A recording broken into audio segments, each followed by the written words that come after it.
Ahojte, vítam vás v ďalšom dieli o programovaní v C++. Tento diel je už v poradí tretí a budeme sa v ňom venovať vstupu a výstupu. Čiže začneme include stream.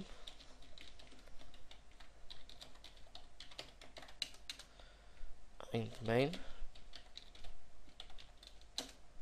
Zaštruktúra funkcie. Ups.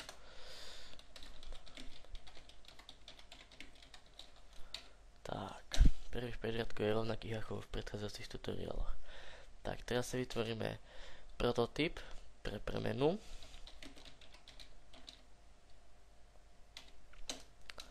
Dobre, a teraz začneme písať príkazy. Code.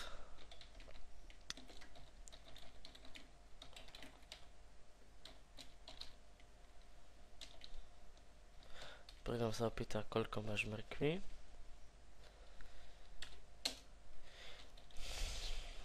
Tak, a sem je cin, je príkaz pre vstup a zmenil sa aj smer toku dát. A premenu budeme mať mrkvy. OK, pokračujeme. Teraz program pripočíta k tým mrkvám ďalších 5 mrkev. Čiže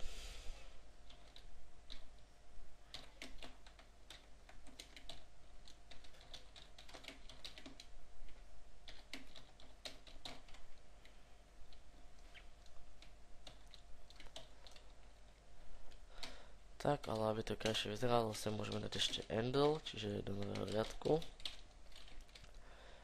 Dobre. Tak, a teraz musíme modifikovať premenu.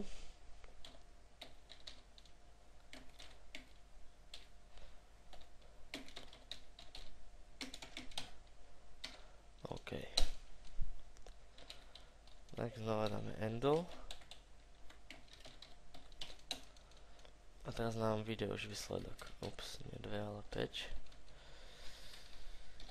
Tak.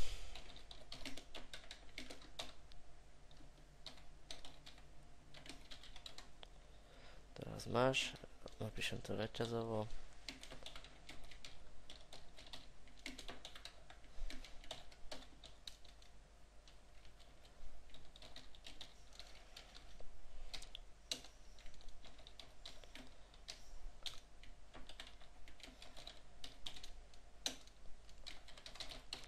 Opäť systém a PEOS, aby program neprebehol veľmi rýchlo.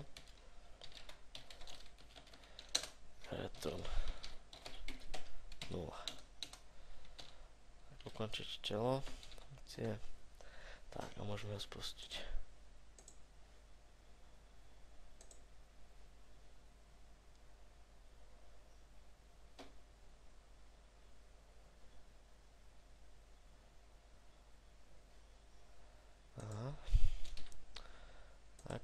Malú chybu som spravil, aspoň vidíte, že prekladač je citlivý.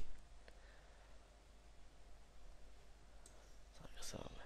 Koľko máš mrkví? Zadáme 5. Pridám ti 5. Tak teraz máš 10 mrkví. Ďakujem vám za pozornosť a pozrite si aj ďalší tutoriál.